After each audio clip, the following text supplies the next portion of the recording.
Very very important. এখন যে সেকশনটা পড়বেন খুবই গুরুত্বপূর্ণ এবং অনেক বোঝার আছে বিষয়টা।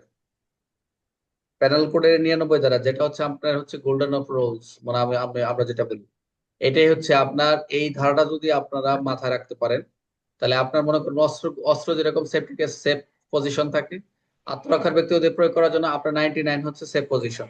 আপনি যদি এই 99টা যদি যদি মাথায় না থাকে, তাহলে আপনি আত্মরক্ষার ব্যক্তিগত খালি ভুলই করবেন।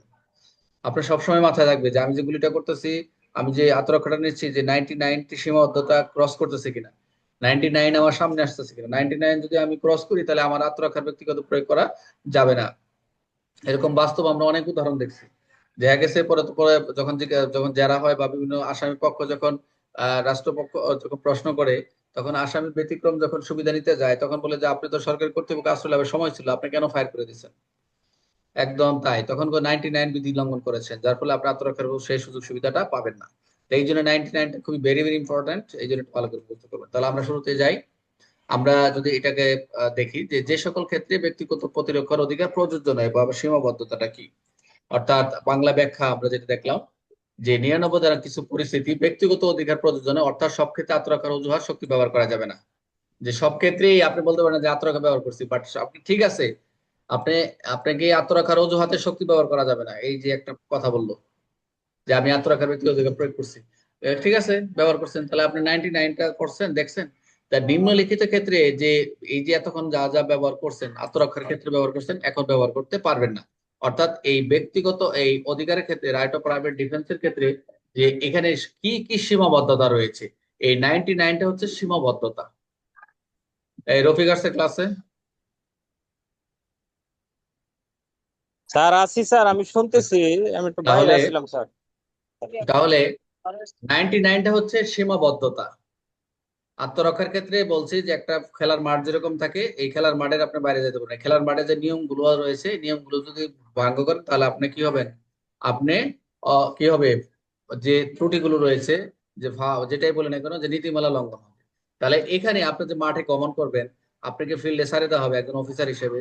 তা আপনি যে অস্ত্রগুলি সবই থাকবে, আপনি একটা বেআইনি সমাবেশে অংশগ্রহণ করছেন, এখন আপনার মাথায় থাকতে হবে যে আমি যে যে পরিস্থিতি সংঘটিত হচ্ছে, এই ক্ষেত্রে আমি আমার 99টা মাথায় আছে। আপনি বললেই ম্যাজিস্ট্রেট অর্ডার দিছে, অর্ডার দিলে তো ফায়ার করবেনই, কিন্তু কথা হচ্ছে ফায়ার করার আগে পরে সময় যে আসলে কি কি সিচুয়েশন বলছে, 99 কভার করে কিনা, যে আমি ফায়ার করে দিল, যে আমি কি, আমি যে এই গুলিটা করে দিলাম, আমি সরকার কর্তৃপক্ষের কাছে আশ্রয় পাবো কিনা, বা আমি দেখা গেছে গুলি করার প্রয়োজন নাই, যেখানে চায়না রাইফেল দরকার নাই, সেখানে যদি শর্ট গানের প্রয়োজন, সেখানে চায়না কেন ইউজ করবো, সেখানে 7.62 প্রয়োজন নাই, বাট সেখানে আমরা কি করব, আমরা যদি শর্ট গান দিয়ে তারা ডেসপার্স হয়ে যায়, ছত্রভঙ্গ হয়ে যায়, তাহলে তো আমার ক্লিয়ার।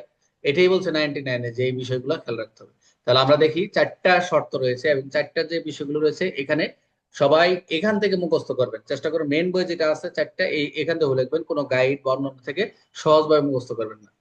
একটু মনোযোগ দেন, আমি একটু একটু আপনাদের বুঝাই দিচ্ছি। প্রথম বলছে সরকারি, একটা পয়েন্ট দিয়েছি, চারটা দিয়ে চারটা পয়েন্ট দিয়েছি, চারটা পয়েন্ট মনে রেখে লিখতে পারো, তো পয়েন্ট ছাড়া আপনি লিখতে পারেন।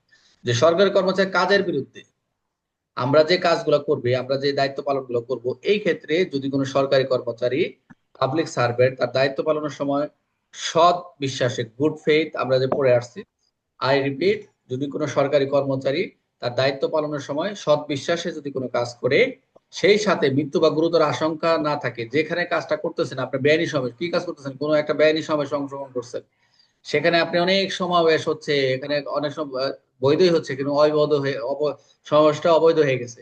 এখন এই যেখানে অবৈধ সমাবেশ হচ্ছে, বেআইনি সমাবেশ হচ্ছে, সেখানে আপনি যদি গুলি করতে যান, যদি আপনি মৃত্যু বা গুরুতর আশঙ্কা সৃষ্টি না হয়, আই রিপিট, মৃত্যু, ডেথ অথবা গ্রিভিয়াস হার্টের আশঙ্কা না থাকে, তাহলে ওইখানে ওই স্থানে ব্যক্তির প্রতিরক্ষার প্রযোজ্য নয়।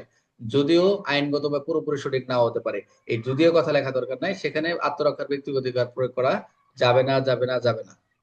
তাহলে এক নম্বর হচ্ছে দায়িত্ব পালনের সময় মৃত্যু বা গুরুতর আশঙ্কা সৃষ্টি না করে, এটা সেটা কি হবে, আত্মরক্ষার ব্যক্তি অধিকার প্রয়োজন। আপনারা দেখবেন মেন বইয়ে লেখা আছে পদাধিকার বলে সরল বিশ্বাসী, মেন বইয়ে দেখবেন সবার, যে পদাধিকার বলে সরল বিশ্বাসী সরকারি কর্মচারী তার দায়িত্ব পালনের সময় সৎ বিশ্বাসে যদি কোনো কাজ করে, সেই কাজ মৃত্যু বা গুরুতর আশঙ্কা যদি না থাকে, তাহলে ব্যক্তিগত প্রতিরক্ষার অধিকার সেখানে থাকবে না।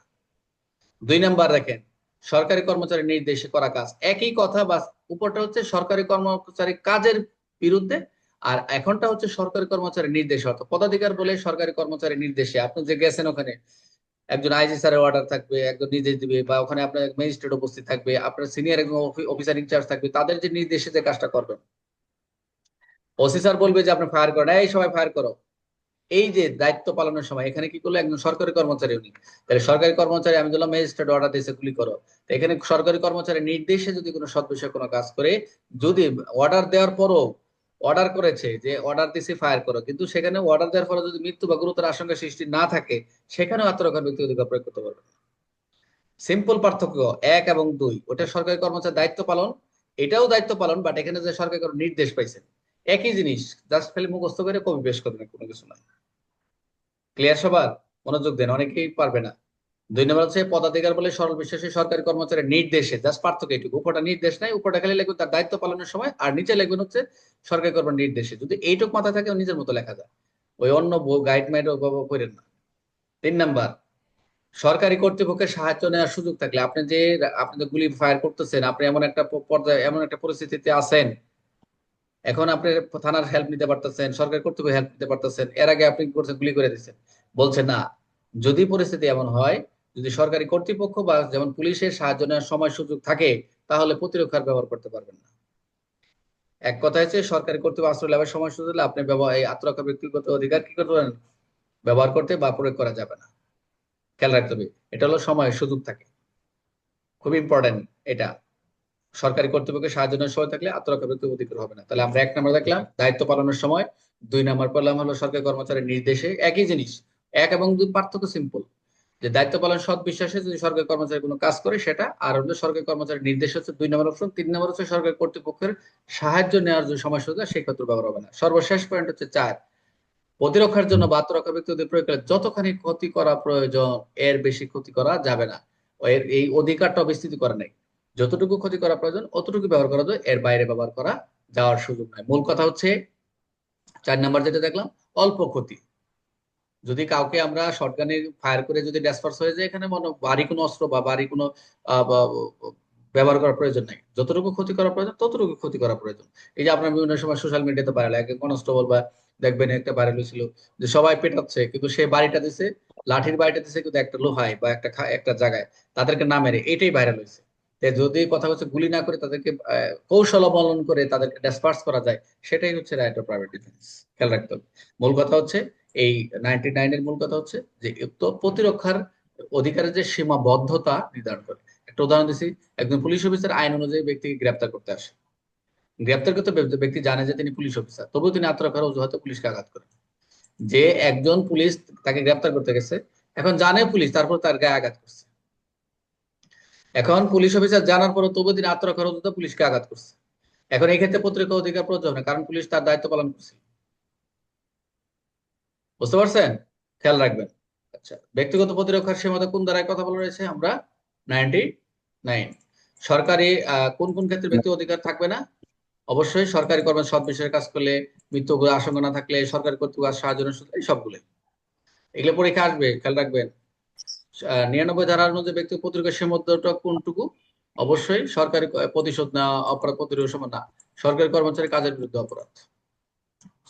99 অনুযায়ী সরকারি কর্মচারীর বিরুদ্ধে প্রতিরক্ষা করা যাবে না যদি মৃত্যু বা গুরুতর আশঙ্কা না থাকে, সৎ বিশ্বাসে কাজ করেন, তিনি দায়িত্ব পালন করেন, সব এখানে সবগুলো। 99 ধারা মূল বিষয় কি? মূল বিষয় হচ্ছে যে প্রতিরক্ষার অধিকারের সীমা নির্ধারণ। অর্থাৎ এই যে 99 শেষ অংশ, যে ব্যক্তি প্রতিরক্ষা যতটুকু পর্যন্ত করা যাবে এর বেশি করা যাবে না। অর্থাৎ আমরা যেটা দেখলাম যে ব্যক্তিগত প্রতিরক্ষা অধিকার অসীম নয়, আত্মরক্ষার যতটুকু ক্ষতি করা প্রয়োজন এর বেশি করা যাবে না। অর্থাৎ প্রতিরক্ষার উদ্দেশ্যে যতটুকু শক্তি প্রয়োজন, যতটুকু আপনি ফোর্স করা প্রয়োজন, ঠিক ততটুকু করা বৈধ হবে।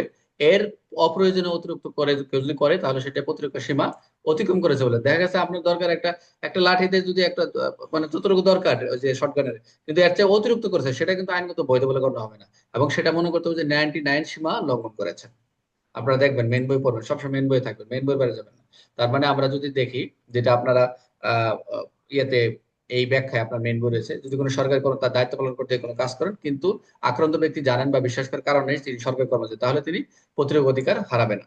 আবার দুইয়ের ব্যাখ্যায় দেখবেন, যদি কোনো সরকারি কর্মচারী নির্দেশে কোনো কাজ করেন, তিনি আক্রান্ত ব্যক্তি জানেন বা না জানেন বিশ্বাস করার কারণ নেই, তিনি সরকারি কোনো নির্দেশে কাজ করেছেন, তাহলে আক্রান্ত আত্মরক্ষা অধিকার প্রয়োগ করতে পারবেন। তবে যদি নিজের ক্ষমতা বা লিখিত আত্মসাৎ দেখাতে পারেন, তাহলে তিনি প্রতিরোধ অধিকার থাকবে না। খেয়াল রাখতে হবে না এগুলা, আপনার মেন বইয়ে এগুলো ব্যাখ্যাগুলো আছে।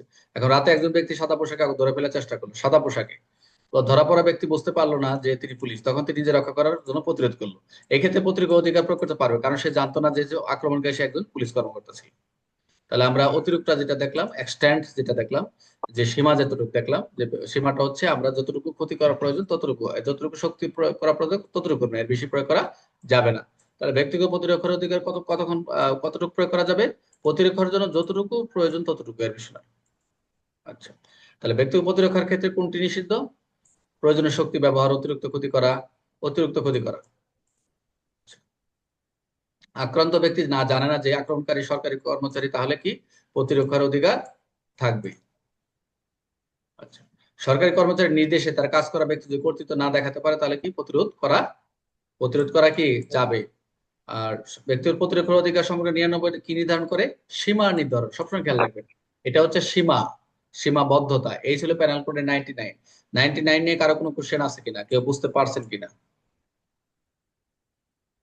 99 কোনো কোশ্চেন আছে? এই সীমাটা খুব ইম্পর্টেন্ট, এটা পরীক্ষা আসবে যে কি কোন কোন কার্যের বিরুদ্ধে আত্মরক্ষা ব্যবহার করা যায় না, এর পরিধি কি, এর সীমাবদ্ধতা কি। শুধু 99 হবে উত্তর। আর অনেক সময় প্রশ্ন স্যার আসবে। প্রথম যেটা আছে স্যার, প্রথম 1 নম্বর যেটা সরকারি কর্মচারী